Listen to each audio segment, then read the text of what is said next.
গাড়ির পেছনের চাকার টায়ার ব্লাস্ট হয়ে ভয়াবহ দুর্ঘটনা ঘটল 9 ফেব্রুয়ারি সোমবার সকাল প্রায় 9টা নাগাদ মেদিনীপুর সদর ব্লকের বোনপুরা থেকে বালিভাষা হাটে যাওয়ার পথে খড়গপুর লোকাল থানার কলাইকুণ্ডার কাছে উল্টে যায় 4 টাকা মাল বহনকারী একটি গাড়ি।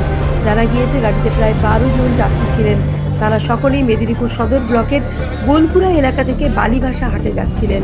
হাটে যাওয়ার পথেই আচমকা গাড়ি টায়ার কেটে নিয়ন্ত্রণ হারিয়ে রাস্তার উপর উল্টে যায় গাড়িটি। প্রত্যেকেই কম বেশি জখম হন। ঘটনার পর স্থানীয় বাসিন্দারা দ্রুত এগিয়ে এসে আহতদের উদ্ধারে হাত লাগান। খবর পেয়ে ঘটনাস্থলে পৌঁছে পুলিশ আহতদের প্রথমে হাসপাতালে এবং পরে কয়েকজনকে মেদিনীপুর মেডিকেল কলেজ ও হাসপাতালে ভর্তি করা হয়। দুর্ঘটনার ফলে কিছু সময়ের জন্য ওই এলাকায় যান চলাচল ব্যাহত হয়। পশ্চিম মেদিনীপুর থেকে ওয়ারেশ আলী, দেখতে থাকুন বিপ্লবী সংবাদ দর্পণ ডিজিটাল মিডিয়া পেজ, সঙ্গে দীপান্বিতা।